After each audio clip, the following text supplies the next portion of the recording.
नमस्कार साथियों, प्रणाम। आज हम बात करेंगे छाडी वंश के बारे में। छाडी वंश एक माला और बिड्डू के अलावा काफ़ी बड़ा कबीला है और इस कबीले की शुरुआत जो माला और बिड्डू की जो सिस्टर थी रासलान, उसके नाम से चला है। और इतिहास के अनुसार रासलान नाम की जो इनकी सिस्टर थी माला और बिड्डू की, उसने डिगानिया ख़ानदान के एक व्यक्ति से शादी की थी, जिस कारण इस खानदान की और माला और बिड्डू के दोनों के वंश की आपस में युद्ध भी हुआ था। और उस युद्ध में वो हारने के बाद वो व्यक्ति डिगानिया ख़ानदान का, तो उसने भी खुद को सांसियों में ही शामिल कर लिया था। इस कारण ये वंश भी सांसी वंश कहा जाने लगा और माला और बिड्डू का वंश इसके साथ मिलकर के रहने लगा।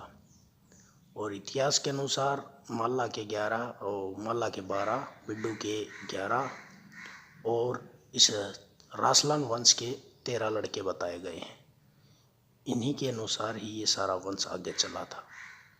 और रासलान की जो वंश है, जो उसी वंश को आगे चलकर छाडी नाम से जाना जाता है। और इससे और भी अनेक वंश निकले हैं, लेकिन इतिहास में हमें इनके 13 लड़कों के नाम अभी नॉलेज में नहीं आए हैं कौन कौन से हैं। वैसे तो छाडी वंश के लोग काफ़ी जगहों पे दिल्ली, यूपी, राजस्थान, एमपी और गुजरात की तरफ काफ़ी लोग रहते हैं। और इन्हीं से ही एक वंश छारा वंश भी निकला है। छारा एक कास्ट है, उसके अंदर तो माला बिड्डू होता ही है, लेकिन छाडी वंश में माला और बिड्डू नहीं होता। इन वंशों का सरनेम अपने नाम के साथ छाडी ही लगाते हैं। तो जो रासलान का जो ये वंश है, इसी वंश से रासलान के वंश के कारण ही एक रास बोला जाता है। उस रास महापंचायत को ही रासलान ने सबसे पहले स्थापित किया था। माला और बिड्डू दोनों वंशों के जब काफ़ी झगड़े और दुश्मनी हो गई थी, उन दोनों वंशों को एक साथ लाने के लिए ही रासला ने सबसे पहला रास बिठाया था, जिसको महापंचायत बोलते हैं। और उस सांसियों की पंचायत के रूल रेगुलेशन और नियम बनाए थे, जिसके कारण सांसियों का पंचायत सिस्टम आगे चला।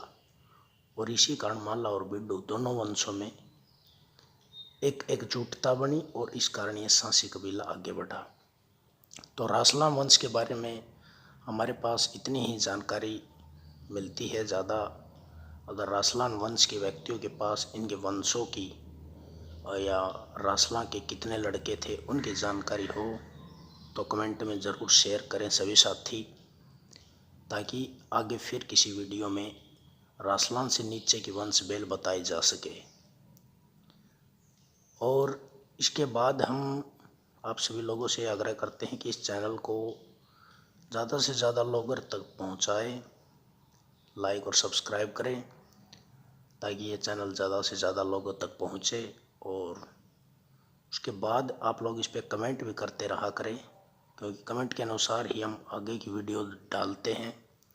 और भी सांसी इतिहास से संबंधित किसी भी साथी को कोई जानकारी या किसी प्रकार की बातचीत करनी है तो वो अपने कमेंट ज़रूर लिख दिया करें, ताकि समय मिलने पर फिर हम उसके ऊपर ही कोई छोटी मोटी वीडियो बनाने की कोशिश करते हैं। तो आज छाडी वंश के बारे में बताया था। इसके बाद और भी हमारे काफ़ी वंश हैं सांसियों के, जिनके बारे में हम जब भी समय मिलेगा तो वीडियो के माध्यम से आप लोगों के पास पहुंचाएंगे। और एक बार फिर आप सभी लोगों से यही रिक्वेस्ट है कि इन वीडियो को ज़्यादा से ज़्यादा लोगों तक पहुंचाएं और सब्सक्राइबर बढ़ाएं और लाइक भी करते रहें।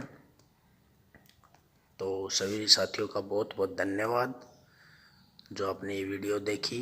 और छाडी वंश से संबंधित अगर किसी के पास भी और कोई भी जानकारी उपलब्ध हो तो कृपया कमेंट में जानकारी डालकर हमारे तक पहुंचाए, ताकि हम उसके ऊपर वीडियो बना करके फिर उसकी जानकारी आप सभी लोगों तक दोबारा पहुंचा सके। और जिनके पास भी सांसी इतिहास से संबंधित कोई और पुरानी किसी की हस्तलिखित हुई कोई किताब, बुक या जानकारी हो तो वो भी ज़रूर पहुंचाए। तो सभी साथियों को जय श्री राम, जय सांसमल।